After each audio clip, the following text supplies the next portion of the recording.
Sir నమస్తే అండి. ఏం పేరండి మీ పేరు? నా పేరు గుర్దీప్ సింగ్ అండి. గుర్దీప్ సింగ్. అవునండి. గురుగారు మీ పేరు? శివరామ శర్మ. శివరామ శర్మ గారు. ఓకే. మంత్రులు గారు మీరు? ఓకే. సార్ ఏం లేదు, నేను సర్వే చేస్తున్నాను మా ఛానల్ నుంచి. మరి జూబ్లీ హిల్స్ ఉప ఎన్నికలో ఇక్కడ గెలిపేవారిది ఏంటనేది ఒక ఓటర్గా మీ అభిప్రాయం మీరు చెప్పండి. ఫ్యాక్ట్ చెప్పండి, ఏది చెప్పినా ఎవరికి ఎలా ఉంది ఏంటి అనేది మీ అభిప్రాయం ఏంటనేది క్లియర్గా చెప్పండి. ఏమనుకుంటున్నారు సార్ మీరు? నవీన్ యాదవ్ గారు వస్తారు, పక్కా 100% వస్తారు. గెలుపు నవీన్ యాదవ్దే ఫిక్స్. దానికి ఏంది ఆలోచించే అవసరం లేదు. ఎందుకంటే వాళ్ళు ఇక్కడ లోకల్ 2 సార్లు నిలబడి ఓడిపోయిండు. ఇప్పుడు ఏంటంటే పబ్లిక్ ఇక్కడ ఎవ్వరు ఏ కష్టం వచ్చినా వాళ్ళ నాన్నగారి దగ్గర ఆయన దగ్గర పోయి మాకు ఈ ప్రాబ్లం ఉంది అంటే సాల్వ్ చేస్తారు. వాళ్ళు ఏమైనా ఇబ్బందులు ఉన్నాయన్నా వాళ్ళు ముందు నిలబడి చేస్తారు. ఇప్పుడు ఎవరో పెళ్లి ఉన్నది, ఏమైనా చనిపోయినా కూడా ప్రతి దానికి నేను ఉన్నా అన్న పోయి అన్నా అంటే నేను ఉన్నా అంటాడు ఆయన. వాళ్ళ ఫ్యామిలీ అట్లాంటిది.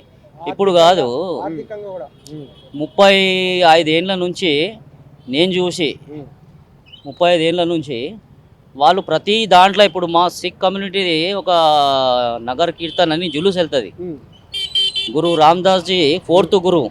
ఇప్పుడు ఈ కమాన్ కనిపిస్తుంది కదా, కమాన్ కూడా కట్టించింది శ్రీశైలం యాదవ్ గారు, నవీన్ యాదవ్ గారే, వాళ్ళ ఫ్యామిలీయే. మళ్ళా ఎంతమంది ఉంటారు సార్ మీ సిక్కు ఓటర్లు ఇక్కడ? ఇక్కడ ఒక 600 మంది దాకా. అయితే ఇంకోటి మాకు ఒక ప్రాబ్లం ఉండే ఇక్కడ బొందలగడ్డది, గ్రేవీ యార్డ్ది. మేము లాస్ట్ టైం ఆయన చనిపోయిండు మాగంటి గోపీనాథ్ గారు, ఆయన దగ్గర కొన్ని వందల సార్లు పోయినాం. మాకు ఇట్లా బొందలగడ్డ కోసం కమాన్ కోసం అని చెప్పేసి ఆయన ఏం రెస్పాన్స్ ఇవ్వలే. అయితే 10 అంటే గెలిచిన 3 సార్లలో ఏ సార్ కూడా రెస్పాన్స్ ఇవ్వలేదు. ఆయనే మా సిక్ కమ్యూనిటీ అని కాదు, ఎవరికి కూడా ఏం చేయలేడు. దౌర్జన్యంగా డబ్బులు పంచి వచ్చిండే మాత్రాన ఎవరు ప్రేమతోని ఓటు వేయలేదు ఆయనకు. ఎందుకంటే ఇప్పుడు ఆయన చనిపోయిండు, అది దేవుడి నిర్ణయం, మన నిర్ణయం కాదు.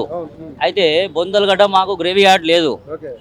లేకపోతే మేము చాలాసార్లు చాలా లీడర్ల దగ్గర, అప్పుడు పీజీఆర్ గారు ఉండే వాళ్ళ దగ్గర కూడా తిరిగిన మా పెద్దలు. దాని తర్వాత మళ్ళా ఆయన ఒక ఆయన అయిండు కదా టీడీపీకి వెళ్ళి, ఏం పేరు ఆయన పేరు, టీడీపీకి వెళ్ళి ఉన్నాడు. ఈయన కూడా టీడీపీకి వెళ్ళి దానికంటే ముందు అంటే ప్రతి 30 విజయరామారావు గారు ఆయన దగ్గర కూడా మేము వెళ్ళాము. అయితే మా పెద్దలు 35 ఏళ్ళ నుంచి మాకు ఇక్కడ చాలా సమస్యలు ఉండే, ఒకటని కాదు. ప్రతి సమస్య వాళ్ళు పాలిటిక్స్లో అంటే ఒక హోదాలో లేకపోయినా కూడా మా గురించి సేవ చేసిరు. మా అంటే పబ్లిక్ కోసం, అందరి కోసం. ఇప్పుడు గ్రేవీ యార్డు సొంత పైసలతో పెట్టి 30 లక్షలు పెట్టి ఆయనే మాకు ఇక్కడ మన కృష్ణకాంత్ పార్క్ ఉంది కదా, దాని పక్కన లోపల మొత్తం షెడ్లు వేసి కొత్తది కట్టేసి నల్లలు ఆల్ కమ్యూనిటీస్ పెడతారు. మాకు సపరేట్ గా కట్టించిండు. మాకు ఒక 30 లక్షలు పెట్టి సపరేట్ గా ఆయన సొంత పైసలు పెట్టి కట్టించిండు. ఆయన ఏ పార్టీలో లేకపోయినా, ఏ పోస్టు లేకపోయినా ఆయన సొంత డబ్బులతో చేసిండు. సో మరి ఇప్పుడు ఉప ఎన్నికలు వచ్చాయి కాబట్టి మరి ఏమనుకుంటారు, ఎవరు గెలిచే అవకాశం ఉంది? నవీన్ అన్ననే గెలుస్తాడు, 100% గెలుస్తాడు. మరి ఆయన ఏదో రౌడీ షీటర్లని రకరకాలుగా బైండ్ ఓవర్ చేశారని రకరకాల వార్తలు. ఇవన్నీ రాజకీయాలు, వాళ్ళకు తొక్కేయడం అనేది. ఆయన జనార్దన్ రెడ్డి సార్ ఎంబడి తిరిగిండు మన శ్రీశైలం అన్న. అయితే వాళ్ళకు ఏంటంటే రౌడీలుగా ఒక ముద్ర వేసిరు, కానీ వాళ్ళు రౌడీలు కాదు. ఏవో ఆయన చేసిన మటర్లు చేయలేడు, ఎవరికి కొట్టలేడు. ఏమైనా ప్రూఫ్లు అయినాయా? ఏవి కాలేవు. ఏంటంటే వాళ్ళ రాజకీయ ప్రభావాల కోసము వీళ్ళకు ఒత్తిడి చేయాలా, వీళ్ళకి ఒత్తేయాలా, వీళ్ళు రాజకీయంగా పైకి రావద్దని చెప్పి చేసినవి. కానీ మీరు అన్నది కరెక్టేనన్నా గురుగారు, మీరు కూడా ఒకసారి ఆలోచించండి. ఎందుకంటే చాలా మంది ఏమంటారంటే నవీన్ యాదవ్ అన్న చాలా మంచోడు, కానీ ఎంచుకున్న పార్టీ మంచిది కాదు. ఎందుకంటే హామీలు ఇచ్చి మోసం చేసింది, 6 గ్యారెంటీలు అన్నది ఏం చేయలేకపోయింది. 60 ఏళ్ళు పరిపాలన చేసిన కాంగ్రెస్ అప్పటి నుంచి ఇప్పటి వరకు ఏం చేసింది ఏమి లేదు. బీఆర్ఎస్ పార్టీ 10 ఏళ్లలో చాలా చేసింది. అందుకనే ఈ సిటీ సరౌండింగ్లో 39 సీట్లు బీఆర్ఎస్కి వచ్చాయి, కాంగ్రెస్కి 1 సీటు కూడా రాలేదు. ఇది వాళ్ళ వర్షం. మీరేం చెప్తారు? మేము పార్టీ అంటే మాకు నవీన్ యాదవ్ కేస్తున్నాం మేము ఓటు. అంటే మేము ఏ పార్టీలో లేము, నేను కూడా ఏ పార్టీలో లేను.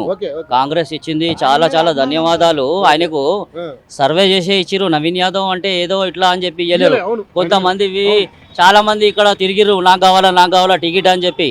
హైకమాండ్ వాళ్ళు సర్వే చేసే ఆ టికెట్ ఇచ్చిరు కదా, క్లియర్గా ఇచ్చే అజరుద్దీన్కే ఇవ్వలేదు, ఆయనకి ఇచ్చారు. అజరుద్దీన్కి ఇస్తే ఓడిపోతుండే ఈడ. ఇప్పుడు ఇక్కడ గెలిస్తే ఎవరి దగ్గర పోవాలా? ఇప్పుడు మేము అర్ధరాత్రికి పోయి అన్న మాకు ఈ ప్రాబ్లం ఉంది అంటే మాకు సాల్వ్ చేసే మనిషి ఉన్నాడు, నవీన్ అన్న. గురుగారు మీరు చెప్పండి, ఏంటి ఎట్లా ఉంది పరిస్థితి? నవీన్ అన్న గెలుపు ఫిక్స్ అయిపోయింది. మెజారిటీ గురించే ఎక్కువ టెన్షన్, అంతే. ఎంత అనుకుంటున్నారు? 75,000 మెజారిటీ రావాలి. ఇప్పుడు రావాలని కోరుకుంటున్నారు. కోరుకుంటున్నారు, కష్టపడుతున్నాం, పని చేస్తున్నాం. అట్లా ఆయన అసలు మీ సపోర్ట్ అంతా ఆయనకి. అనుమానం లేదు. అది లోకల్ మనిషి, చిన్న పిల్లగాడు మా ముందు పెరిగినాడు, మా కళ్ళ ముందు. ఒక ఎమ్మెల్యే అవుతుంటే యూత్ మొత్తం కుల మత భేదాలు లేకుండా సర్వమానవులు ఈ ఏరియా మొత్తం ఆయనకి సపోర్ట్. బూతుల్లో వేరే పార్టీకి పోలు కావు, ఒక్క ఓటు కూడా. ఏదో 2-3 పార్టీ తరఫున వాళ్ళు ప్రేమ చేస్తారేమో కానీ నిర్ణయించుకున్నారు లేడీస్ అండ్ జెంట్స్ అందరూ. సెంటిమెంట్ వర్కౌట్ కాదా గురుగారు? సెంటిమెంట్ లేదా ఆమె అంతకు ముందు ఏం తిరగల.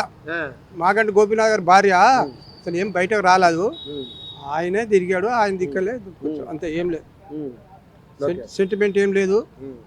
ఇంకా కొంచెం ఎగనెస్ట్ ఉంది ఆయనకి, చాలా అగ్నెస్ట్ ఉంది, కాదు చాలా అగ్నెస్ట్ ఉంది. ఎందుకంటే చాలా మంది రౌడీలను పోషించింది ఆయననే. మరి దాదాపు 178 మందికి బైండ్ ఓవర్ చేసినట్టుగా కూడా వార్తలు వస్తా ఉన్నాయి. ఒకటి శ్రీశైలం యాదవ్ ఒకటి చెప్పేది, చిన్న శ్రీశైలం యాదవ్, నవీన్ యాదవ్, వెంకట్ యాదవ్ వీళ్ళు రౌడీ షీటర్లు కాదు. వీళ్ళకు రౌడీ షీటర్లు కావాలని కేసులు పెట్టి చిత్రీకరించి మీరు పబ్లిక్ లా, నా ఒక్కన ఒపీనియన్ కాదు, మీరు ఒక 100 మందికి అడిగితే కూడా నవీన్ ఓటర్లు కాబట్టి మీ దగ్గర మేము ఓటర్లేమే, మేము ఏమంటున్నాము, నవీన్ యాదవ్ లోకల్ మనిషి, మాకేము అవసరం ఉన్నా మేము ఇప్పుడు మాగంటినాథ్ గోరి భార్య గారు ఎక్కడ ఉంటారో మాకు తెలియదు. ఆమె ఇప్పుడు తెర మీదకి వస్తుంది.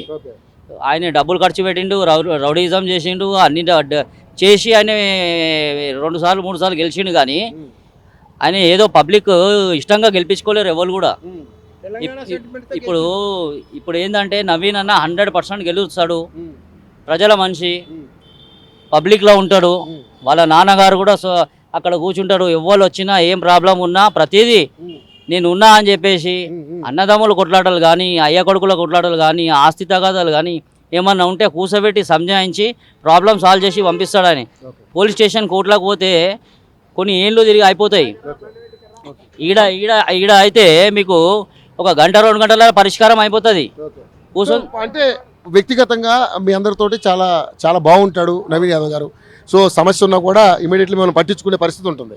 మంత్రి గారు, నిజంగానే మరి ఈ రోజున ఇక్కడ చాలా పోటీతత్వం కనబడతా ఉంది. ఎవరింట్లో అన్నా ఏమన్నా చచ్చిపోయారనుకోండి, చెప్పకుండానే వచ్చేసి ముందు పలకరించి వాళ్ళ మంచి మర్యాద చేసిపోతాడు. అంత చిన్న వయసులో కూడా అంత పెద్ద మనసు పెట్టుకుని వస్తాడు. అట్టేం లేదు. ఆయన 6 గ్యారెంటీల ఎఫెక్ట్ ఏం పడదంటారా గురుగారు? ఇండివిజువల్ నవీన్ యాదవ్ పేరు మీద కూడా మస్తు ఓట్లు పడిపోతాయి. ఆయనకి 70 అప్పుడు మజ్లిస్ లో ఉన్నప్పుడే హిందువులు కూడా ఓటేసేసారు. మజ్లిస్ లో ఉన్నప్పుడు వేసారు. ఇండిపెండెంట్ గా 18,000 వచ్చినాయి ఓట్లు. సో ఇప్పుడు మజ్లిస్ పార్టీ కూడా వీళ్ళతో పాటే ఉంది, ప్రాబ్లం లేదు, వీళ్ళతో పాటే ఉంది. ఇంకోటి ఇక్కడ లోపల గుడి ఉంది, ఒకటి అమ్మవారి గుడి ఉన్నది. అయితే ఆ గుడి వాళ్ళు వచ్చేసి అన్న దగ్గర వచ్చి కమాన్ కోసం అడిగిర్రు. ఫస్ట్ ఎమ్మెల్యే దగ్గర పోయారు, మాగంటి గారి దగ్గర పోయారు. మాగంటి గారి దగ్గర పోతే చేపిస్తా అని చెప్పేసి ఆయన లైట్గా తీసుకుండు. అయితే శ్రీశైలం అన్న దగ్గర పోతే నవీన్ అన్న శ్రీశైలం అన్న దగ్గర పోతే సరే నేను చేపిస్తాంలే అని చెప్పేసి ఆ పని స్టార్ట్ చేస్తే పోలీసులు కేసులు పెట్టేసి వీళ్ళకి లోపల వేయించేసి వీళ్ళు కబ్జాలు చేస్తున్నారు. గుడి కమాన్ కట్టనీకే కబ్జా ఏంటండి? ఇప్పుడు ఈ కమాన్ కోసం మేము 100 సార్లు మాగంటి గారి దగ్గర తిరిగినాం. మేము నవీన్ యాదవ్ గారే కట్టించిండు, వాళ్ళ ఫాదరు వాళ్ళే కట్టించారు, వాళ్ళ ఫ్యామిలీ.